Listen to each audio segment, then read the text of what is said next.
Hello everyone and welcome back to Fins Down Under podcast, episode 20. I'm your host Ado, and on today's episode, I'll be reviewing the Miami Dolphins versus the New Orleans Saints at Hard Rock Stadium. So let's get into it. They ended up being close, too close. The Dolphins ended up winning, just scraping over the line, 21-17. We tried everything to lose that game towards the end. Like, it should have been a comfortable, easy game for us. We were leading 16-0 at halftime. Complete control of the game. We almost lost it right at the end. But the defense, I think the defense won us the game, number one. And once again, our running game. But let's review the game from the start. The New Orleans Saints come to this game, I think they were like 2-9. So they were struggling big time, and they had their main running back out, Alvin Kamara. He's very similar to A-Chain, a very good running back, so he was out injured. So that was a big key loss for them before the game. They had a rookie quarterback starting for them, Tyler Shuff. They didn't have much on offense. They had a few players on defense. Probably one of their main players on offense, they had Chris Olave, their wide receiver. Outside of that, they really didn't have anyone on offense. So, I was expecting at least a 10-point win in this game. So anyway, we started off with the ball. First drive went to script.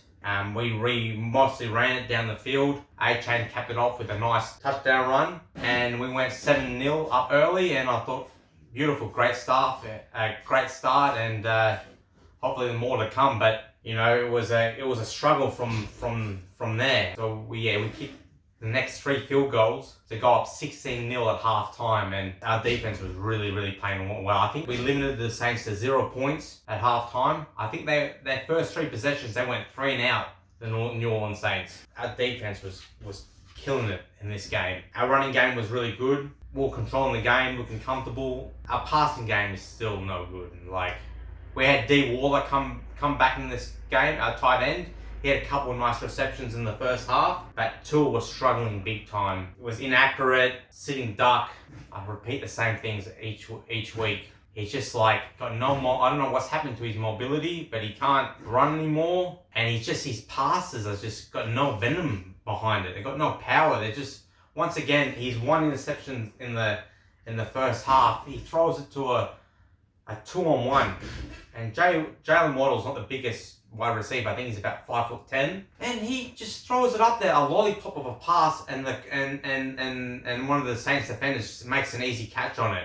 Jay Waddle had no chance of making a play on it, and that's after we got the turnover. Fitzpatrick, our safety, forced the fumble off the Saints quarterback. Zach Sealer, our defensive tackle, was able to recover, and 1 play later, Tua throws that dumb interception and gives the ball right back to them. So that first half, it was good that we were leading 16-0, but we definitely should have been up by more. We definitely left points on the field. Second half begun, and I think Saints straight away drive down the field. They scored a touchdown and converted a 2-point drive. So that made it a 1-possession game, 1-score possession game. So it was 8-16. Both teams kicked a field goal, so it was 19-11 into the last quarter. We were driving deep in the last quarter to try to run the clock down. It was 4th and 1 or 4th and inches near midfield, and this is where I got a problem with the Miami Dolphins. Once again, Tua, most teams in this situation, just quarterback scramble it.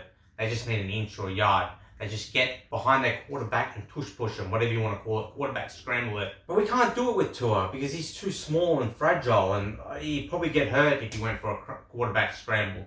So we can't do that. Most teams just do a quarterback scrambles like that, no problem, and pick up the yardage they need, but we can't do it. We end up doing just a normal run with Ollie Gordon, and he gets stuck behind the line of scrimmage, and it was game on. And I was like, oh shit, we're going to end up finding a way to lose this game. They got the ball back. They drove right down the field. The Saints quarterback, Tyler Shuff, threw an amazing pass off his back foot deep into the end zone. It was an amazing throw. And it was 17-19 late into the 4th quarter. And they needed to go for the 2-point conversion to tie up the game. Micah Fitzpatrick made a great play, a great interception on the play. Read the quarterback eyes all the way, intercepted it, and ran all the way back for a touchdown. It's obviously not a touchdown. When you score a defensive touchdown on a 2-point conversion, it's just 2 points. So we went up 21-17. We're finally going to win this game. But no, game takes another twist. The Saints recovered the onside kick, and they still had time on the clock to go down. They needed to go down and score a touchdown around the 30 or 35 yard line. It was 4th and inches. They tried to go for a quarterback scramble, and the defense was able to stuff it and stop the New Orleans Saints. Our defense made a great stop for us right at the end of the game. You know, it was a lot closer than I liked. A decent team would have killed the Saints in the second half. Anyway, a win's a win. It was an ugly win. It was a scrappy win, but I'll take it. So we moved to 5-7. That's 3 wins in a row now. And we've basically got to win out all our remaining 5 games to have a chance to sneak into the playoffs. So if we lose one more game, I think we're out. Let's look at the player stats quickly. Tua Tagovailoa was absolutely shocking in this game. He held us back in this game. If we had better quarterback play, we would have won this comfortably. Tua was the main reason why we struggled in this game, I'm sorry to say. 12 completions for 23 attendance. Only threw for 157 yards, 0 touchdowns, 1 interception. He could have been picked off 4 times. Inaccurate. He was even missing his short throws. Rushing stats. A-Chain once again, probably our player of the season. I keep saying it every week. He's a weapon. He's a cheat code. 22 carries, 134 yards, averaging 6.1 yards per carry, 1 touchdown. He continues to carry this team. If we didn't have him, I don't know where the Dolphins would really be struggling without him. He's our main weapon and main playmaker at the moment. Jay Wright, our backup running back, had 3 carries for 16 yards. Ollie Gordon, our other backup running back, had 3 carries for 10 yards. And Tua Tagovailoa had 4 carries for 4 yards. Receiving stats, it was good to see Darren Warren back at tight end. He started off the game really well. He had 2 receptions for 47 yards in the first half, and then in the second half, he was only targeted once, so he went missing in the second half, so I don't know what was the case with that. Jay Waddle had 3 receptions for 40 yards. He was a bit quiet during the game, made a couple of nice plays. And Washington was 4 receptions for 30 yards. Wilson had that 1 good catch for 16 yards, broke a couple of tackles and made a nice run after catch. And Greg Dulcich had our other tight end had 2 receptions for 24 yards. Let's look at defensive stats and our defense. I could name everyone, but I'm just going to name the main playmakers on our defense.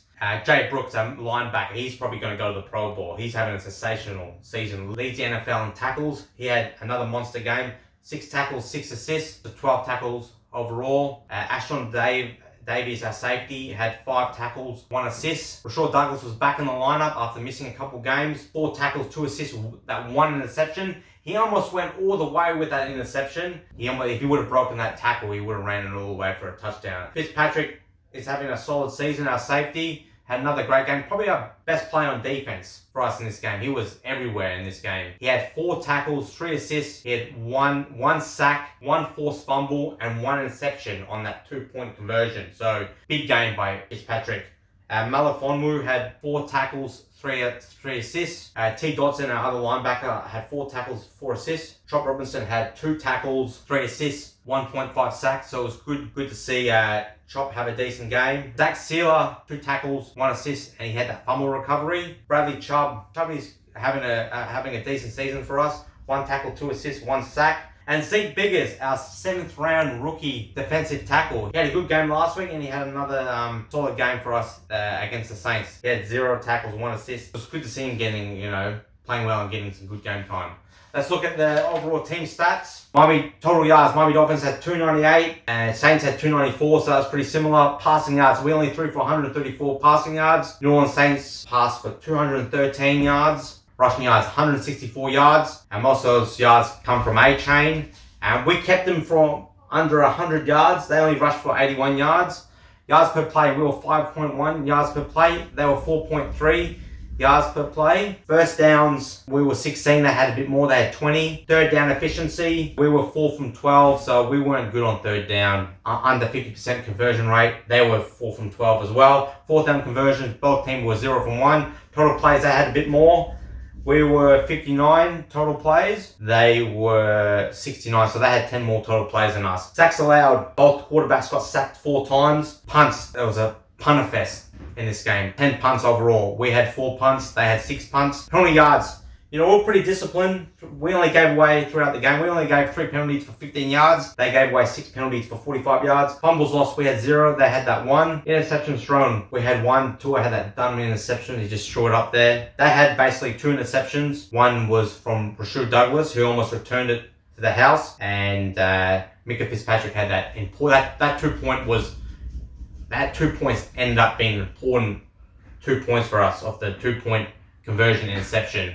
Because if we don't get that 2 point conversion from that interception, they recover the onside kick. They're in field goal range. They only need a field goal to win it. So that 2 points ended up being very, very valuable for us. Time of possession, we had about 8 seconds more, 30 minutes and 8 seconds. They had 29 minutes and 52 seconds. Tackles, we had 8 more tackles in them. We had 37 tackles. They had 29 tackles. Field goals made. We were 4 from 4. Riley Patterson nailed all his 4 field goals. He's having a good season. Our kicker is having a good season for us. They field goal, they were 1 from 1. Red zone attempts, we struggled in the red zone. We were only 0 from 2, and they were 2 from 2. We squeaked by. We get an ugly, scrappy win. At the end of the day, a win's a win. So we moved to 5 and 7. Our next game, we're versing an AFC East showdown. We're versing the New York Jets away at the Jets. I reckon we're just favourite to win this game, even though it's away. The New York Jets just had a good win. They beat the Falcons in the last second. Nick Folk, the New York Jets kicker, kicked a 56-yard field goal to win them the game. I think they beat the Falcons 27-24, but we should beat them. You know, I think we've got a better playing roster. They got their backup quarterback playing Tyrod Taylor, who's a decent backup quarterback, but they've got rid of a few of their players. They got a few injuries as well. Garrett Wilson, their wide receiver, is out injured, so he won't be playing for them. And they got rid of Quinn Williams, their defensive tackle. He's gone. I think he's gone to the Cowboys. They traded him away. They got rid of Sauce Gardner, their cornerback, who's playing for the Colts. They haven't got much playmakers on defense or offense. Like I said before, we've got a better playing roster, and I think we win. I think we will just have the edge to win this game, but it's going to be tough. Tua needs to play better, but if we continue running the ball and playing good defense, we should win against the Jets. My score prediction, I'm going to go Miami Dolphins 20, New York Jets 17. Anyway, thanks for watching the show. I hope you enjoy it. Make sure you like and subscribe and comment to this channel. And I'll see you next time. And as always, fins up.